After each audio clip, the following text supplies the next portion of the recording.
Good morning, dear friends. You're most welcome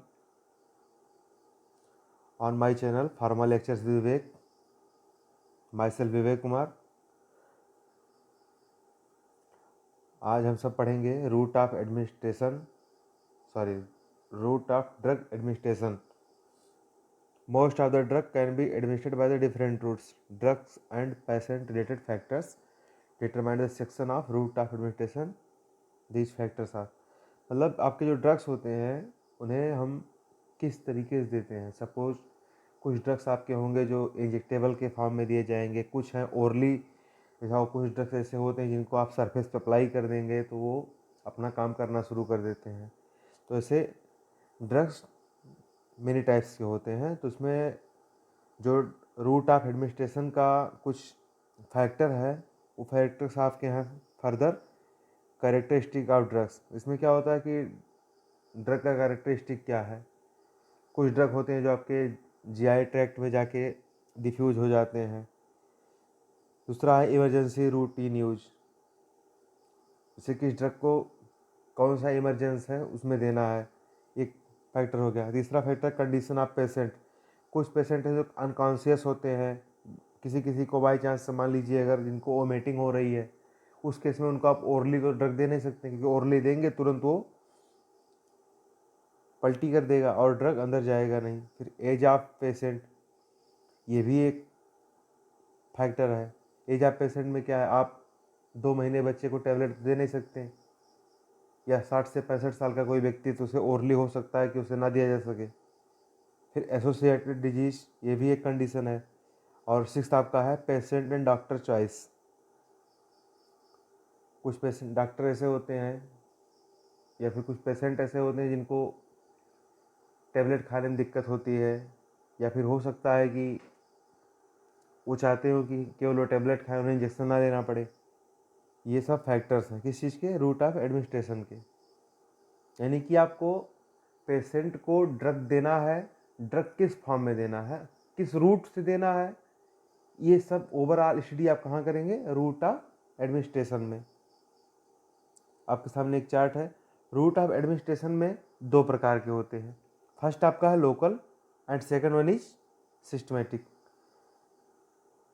अब systematic में आपके फर्दर 2 पार्ट हैं.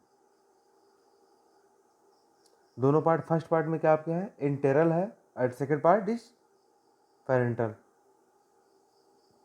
इंटेरल में आपके ओरल, सबलिंगुअल, रेक्टल, और पेरेंटल में आपके इंजेक्शन, इनहेलेशन एंड ट्रांसडर्मल. आइए इसको डिटेल में पढ़ते हैं. Local routes.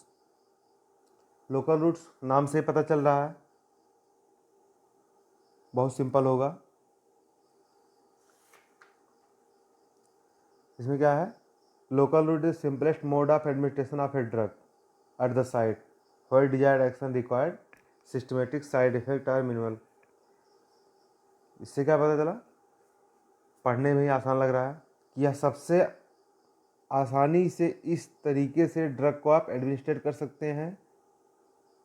इसका आसानी मतलब कि सपोज मान लीजिए किसी को ईचिंग हो रही है,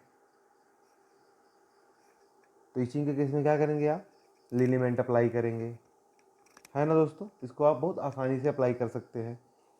कहने मतलब लोकल रूट के जो आपके ड्रग्स होंगे, इनका एडमिनिस्ट्रेशन बहुत ईजिली हो जाएगा, और इनका जो साइड इफ़ेक्ट का चांस होता है वो बहुत ही कम होता है. अब इसके फर्स्ट पार्ट को पढ़ते हैं, लोकल रूट के टॉपिकल. टॉपिकल मीन्स क्या होता है, जो आप स्किन पे अप्लाई करें, यानी कि आप लोकलाइज एक्शन के लिए कहाँ आप स्किन या म्यूकस मेम्ब्रेन पे अप्लाई कर दें. जैसे होंगे आपके क्या, बाम हो गए, और क्या हो सकते हैं आपके, क्रीम हो गए, पेस्ट हो गए, जेली हो गई. ये सब चीज़ें क्या हैं, टॉपिकल यूज होती हैं. Oral cavity. ओरल कैविटी में आप देख लीजिए, एज ए सस्पेंशन आपका नेस्टैटिन दे सकते हैं. क्लोट्रेमाजोल फॉर ओरल कैंडिलाइसिस है. एसाइक्लोवीर आप दे सकते हैं. हार्पालेबिसिस के केस में ऑइंटमेंट में आप लिग्नोकाइन हाइड्रोक्लोराइड दे सकते हैं फॉर टॉपिकल एनेस्थीसिया, या फिर आप टॉपिकल एनेस्थीसिया में आपका लिग्नोकाइन हाइड्रोक्लोराइड दे सकते हैं.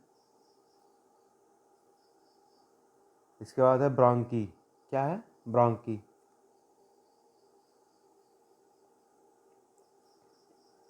सपोज किसी को COPD हुआ है या फिर किसी को अस्थमा है, तो अस्थमेटिक आपने अक्सर देखा होगा जिनको अस्थमा होता है वो एक एक क्या ले रहते हैं, इनहेलेशन डिवाइस ले रहते हैं। इससे क्या होता है, वो क्या करते हैं, स्प्रे करते हैं कहाँ, नाक में, इससे उनको रिलीफ होता है। वेजाइना के लिए होता है, टेबलेट है, क्रीम है, पेस्ट्री है, तमाम है। स्किन ऑइंटमेंट होंगे आपके, जितने भी स्किन ऑइंटमेंट्स हो गए, क्रीम, लोशन, पाउडर, ये सब किस में आएंगे, आपके लोकल रूट्स में। लोकल रूट्स में क्या होता है, ये एक्शन प्रोवाइड करते हैं बिना किसी साइड इफेक्ट के, इनके चांसेस बहुत कम होते हैं। अब सेकंड में आप पढ़ते हैं systematic routes, drug administered by this route enter the blood and produce systematic effect. जब भी आप सिस्टमेटिक रूट में पढ़ेंगे, इसका मतलब कि ड्रग्स आपका जो है वो पहले वो ब्लड में डिजॉल्व होगा, फर्दर आपके सिस्टमेटिक सर्कुलेशन में जाके वो अफेक्टेड साइट को ट्रीट करेगा। आप सिस्टमेटिक रूट्स में आप क्या होते हैं, enteral routes, they are include sublingual and rectal routes, they are include oral, sublingual and rectal routes. Now we be study about oral route. What is oral route? आपने maximum time में देखा होगा कि सबसे ज़्यादा यूज किस चीज़ की होती है, ओरल रूट में टैबलेट्स की होती है। क्यों होती है? क्योंकि ये लगभग मैक्सिमम लोग इसको यूज कर ले जाते हैं। रीज़न क्या होता है, सस्ती भी होती हैं, पेनलेस भी होती हैं। सपोज किसी को अगर इंजेक्शन लगाया जाए फीवर के केस में, तो इंजेक्शन लेना चाहेंगे, टेबलेट खा लेंगे, इससे पेन भी नहीं होगा। अब इंजेक्शन लगवाएंगे तो पेन तो होगा ही।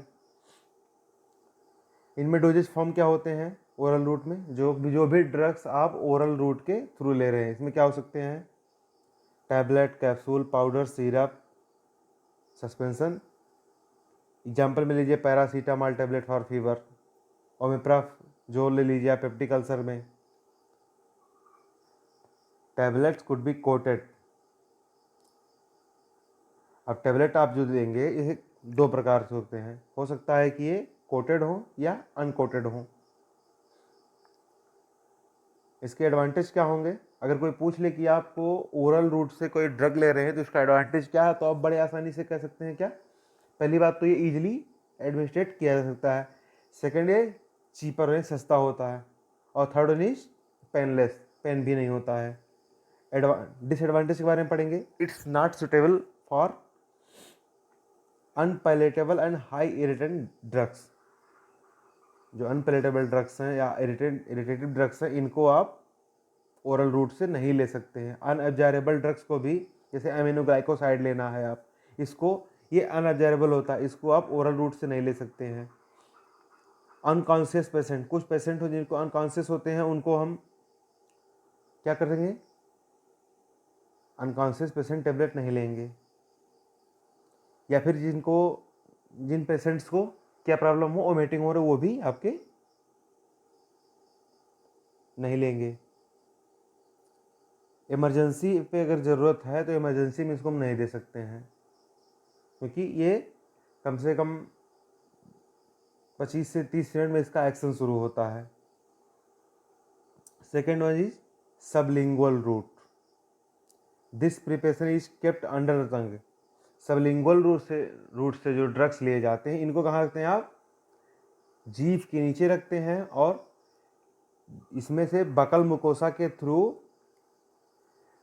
ड्रग धीरे धीरे रिलीज होता है और वो जाके सिस्टमेटिक सर्कुलेशन में पहुंचता है। जैसे एंजाइना के केस में आप नाइट्रोग्लिसरीन देते हैं। इसका एडवांटेज क्या है, quick onset action of drug. पहला इनका क्या है, क्योंकि ये आप जीभ के नीचे रखते हैं, टंग के नीचे जब रखते हैं तो धीरे धीरे ये क्या होगा, लिक्विड फॉर्म में जाता है अंदर और तुरंत जाके सिस्टमेटिक सर्कुलेशन में एब्जॉर्ब होता है और ये फर्दर एक्शन दिखाना शुरू कर देता है। उसको क्या कहेंगे आप एडवांटेज में, क्विक ऑनसेट एक्शन, दवा तुरंत एक्शन दिखाना शुरू करती है। By Passage the first pass metabolism, ये फर्स्ट पास मेटाबॉलिज्म को भी अवॉइड करती है।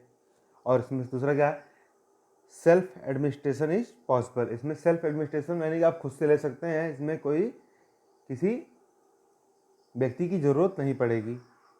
डिसएडवांटेज क्या है? It is not suitable for, क्या है डिसएडवांटेज में क्या है? ये किस चीज़ के सुटेबल नहीं है? इरिटेंट और लिपिड इंसॉल्युबल ड्रग्स के लिए। जो ड्रग्स आपके लिपिड में सॉल्युबल होते हैं उनको आप किस रूट से?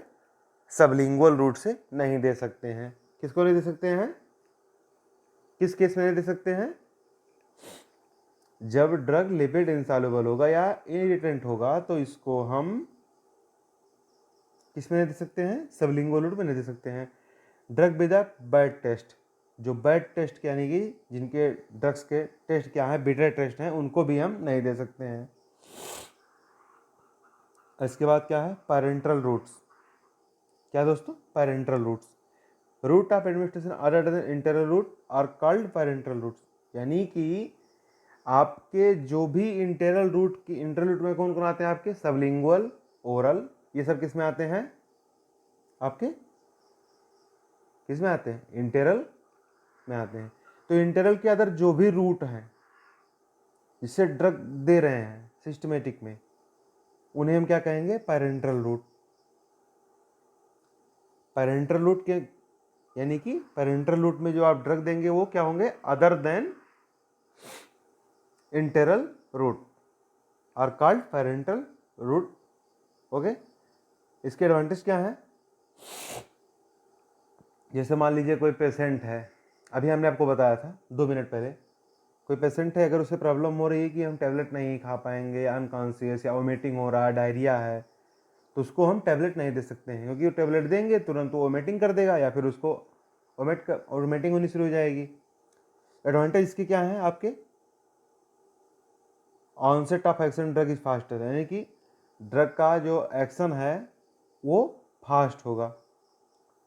किस केस में? अगर इमरजेंसी है तो आप क्या करेंगे?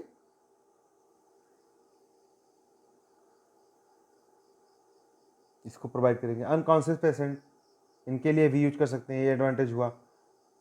पेशेंट विद वोमिटिंग डायरिया, ये भी सही है। सुटेबल किसके लिए है? Irritant drug. मान लीजिए कि कोई ड्रग इरिटेशन ड्रग है जिनको आप ओरल रूट से नहीं ले सकते, उनको क्या करेंगे? आप इंजेक्टेबल फॉर्म के रूप में ले लेंगे। Drug with the high first pass metabolism, ये डायरेक्टली काम करना शुरू कर देता है। ड्रग नॉट एब्जॉर्ब ओरली, जो ड्रग आपके ओरल रूट से ना लिए जा सके उनको आप क्या करेंगे? किससे देंगे? किससे देंगे? पैरेंटल रूट से। इसके डिसएडवांटेज क्या हुए? डिसएडवांटेज, पहली बात तो ये महंगा होगा। दूसरी चीज़, इनको स्टोर करने के लिए इन्हें कंटामिनेशन के चांसेस ज़्यादा होंगे, यानी कि बायोलॉजिकल ग्रोथ हो सकता है।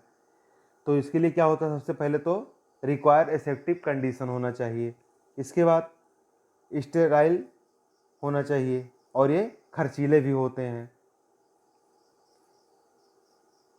और ये पेनफुल तो होंगे ही, और इसे सेल्फ एडमिनिस्ट्रेटर भी, क्या हम इसे खुद से ले भी नहीं सकते हैं, क्योंकि इन्हें हमें एक वेल एजुकेटेड प्रैक्टिशनर की मदद से ही ले सकते हैं इसे हम। अब इनहेलेशन के बारे में पढ़ेंगे। Volatile liquids or gases are given by inhalation और सिस्टमेटिक इफेक्ट जनरल एनेस्थेटिक्स। इसमें तो कुछ इनहेलेशन डिवाइस देखे ही होंगे आप लोग गाँव में अक्सर, या फिर जिनको एनेस्थीसिया हो गया या फिर जिनको अस्थमा है, ब्रोंकियल अस्थमा, उनके केस में आप अक्सर देखे होंगे। एडवांटेज क्या है? कोई कॉन्सेंट एक्शन होता है, वही लगभग है। इसमें एडवांटेज में क्या है? ड्रग का जो डोज होता है बहुत जरा सा लेना होता है, और इनका टॉक्सिसिटी जो होती है वो सबसे कम होती है, यानी कि बहुत कम होती है। डिसएडवांटेज क्या है? लोकल इरिटेशन भी हो सकता है, रिस्पायरेटरी सिक्रेशन और ब्रोंकोस्पॉम। अब हम पढ़ते हैं इंजेक्शंस के बारे में। किसके बारे में दोस्तों? इंजेक्शंस। इंजेक्शंस कितने होते हैं आपके? कई प्रकार के होते हैं। फर्दर हम जो पढ़ते आ रहे हैं 2 ही 3 मैक्सिमम पढ़ते हैं, आपका IM, IV एंड सबक्यूटेनियस। वैसे होते कितने हैं? इंट्राडर्मल, सबक्यूटेनियस होते हैं, इंट्रावेनस, वेंस के बीच में दिया जाता है, इंट्रा आर्टेरियल होते हैं, इंट्रामस्कुलर होते हैं, इंट्रा आर्टिकुलर्स होते हैं। तो ये फर्दर आपके जो हैं कई प्रकार होते हैं किसके? इंजेक्शंस के। इंजेक्शन किस में आते हैं आपके? पैरेंटल में। पैरेंटल किस में आते हैं? चलिए छोड़िए। Subcutaneous route, drug is injected into the subcutaneous tissue of thick abdomen, arm, adrenaline, insulin, etc. कुछ इंजेक्शंस होते हैं जिनको आप, पहली बात तो सबक्यूटेनियस को, कुछ इंजेक्शंस को आप खुद से एडमिनिस्टर कर सकते हैं। इंसुलिन हो गया, आप ये खुद से लगा सकते हैं। कहाँ लगाते हैं इसको? आप थिक पे लगा सकते हैं, आपके हाथों में लगा सकते हैं, एब्डोमेन पे लगा सकते हैं, मतलब जहाँ पे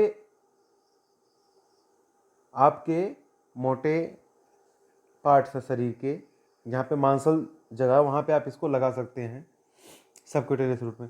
एडवांटेज क्या होते हैं इसके? सबसे पहला तो होता है कि आप इसमें सेल्फ एडमिनिस्ट्रेशन पॉसिबल होता है। और क्या होता है? दूसरी चीज, ये नॉन इरिटेंट ड्रग के लिए सुटेबल होता है। सॉरी, इसका डिसएडवांटेज है कि ये केवल नॉन इरिटेंट ड्रग ही आप इसे दे सकते हैं। और क्या है? ड्रग एब्जॉर्प्शन भी इसमें स्लो होता है। इसका मतलब अगर ड्रग एब्जॉर्प्शन स्लो है तो ये आप इमरजेंसी केस में यूज भी नहीं कर सकते हैं। अब हम पढ़ते हैं इंट्रामस्कुलर, IM। इंट्रामस्कुलर के नाम सुनने से आपके मांस के बीच में लगाया जाएगा। Drugs are injected into the large muscles such as deltoids, gluteus maximus, वेसुलर लैटरल्स। एग्जाम्पल पैरासीटामॉल, डाइक्लोफेनाक, ये सब इंजेक्शंस होते हैं। अब इंट्रामस्कुलर में सबसे बड़ी चीज़, आप बहुत ज़्यादा अमाउंट में ड्रग आप, या फिर बहुत ज़्यादा अमाउंट में आप ड्रग को इंजेक्ट नहीं कर सकते हैं। 5 से 10 ml तक आप इस रूट से एक बार में दे सकते हैं। एडवांटेज क्या होंगे? Absorption is more rapid as compare to oral route. ये तो सबसे आसान आपका एडवांटेज होगा कि more than oral route. Absorption rate जो होगा ये ज़्यादा से ज़्यादा होगा। किससे? किससे होगा दोस्तों? ओरल रूट से। Mild irritant, depot injections, soluble substance and suspensions can be given by this route। ये सब तो आप जान ही रहे हैं। डिसएडवांटेज क्या होंगे? Aseptic conditions are needed. सबसे पहले तो aseptic conditions. Intramuscular injections are painful, यानी पेनफुल भी होंगे ये। सेल्फ एडमिनिस्ट्रेशन भी नहीं पॉसिबल है। इसके बाद जब आप इंट्रामस्कुलर इंजेक्शन लगा रहे हैं तो हो सकता है कि ये नर्व्स में टच हो जाएं और उनको भी इंजर्ड कर दें। Now we study about intravenous route, IV। Drug are injected directly into the blood stream through a vein. इसमें क्या होता है? एक वेन्स के थ्रू डायरेक्ट हम क्या करते हैं? ब्लड स्ट्रीम में ड्रग को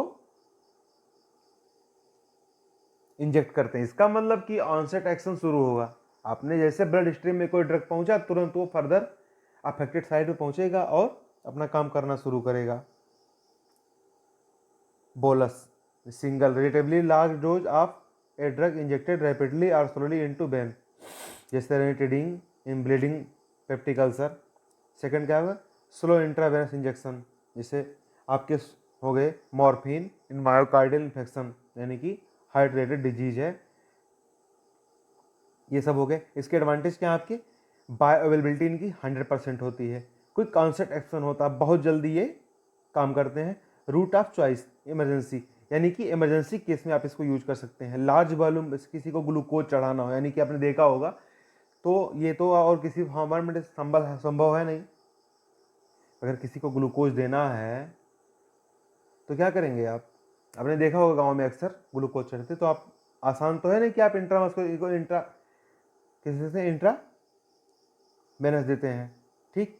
या फिर किसी बॉडी में किसी को डायरिया बहुत ज़्यादा हो रहा है, तो उनके शरीर में पानी की कमी हो गई है। क्या हो गई है? डिहाइड्रेशन हुआ। उस केस में आप देते हैं क्या है? फ्लूइड को कवर करते हैं। हाइपरटोनिक सॉल्यूशंस भी इन्हीं में देते हैं। डिसएडवांटेज क्या है इनके? लोकल इरिटेशन में भी काज, लोकल इरिटेशन हो सकता है, जिस सरफेस पे लगा रहे हैं वहाँ पे हो सकता है इरिटेशन काज हो जाए। सेल्फ एडमिनिस्ट्रेशन पॉसिबल ही नहीं है, वेन्स में इतना आसान नहीं है। प्रिकॉशंस भी इसमें ज़्यादा हैं, drug should usually be injected slowly, इसमें जो जब इंजेक्शन लगाया जाता है इसको स्लोली मतलब बहुत आराम आराम से लगाया जाता है। और before injecting make sure the tip of needle is in the when, सबसे जरूरी चीज इंजेक्शन आप जो लगा रहे हैं तो सबसे बड़ा जरूरी चीज़ इसमें यह है कि वो बेंस, जब निडल जो है आपको बेंस में ही होना चाहिए। थैंक यू फ्रेंड्स, आज आपका रूट ऑफ एडमिनिस्ट्रेशन ख़त्म हुआ। कैसा लगा वीडियो? आई होप अगर अच्छा लगा हो तो आप लाइक करें, कमेंट करें, शेयर करें और ज़्यादा से ज़्यादा दोस्तों को शेयर करें। Thank you friends.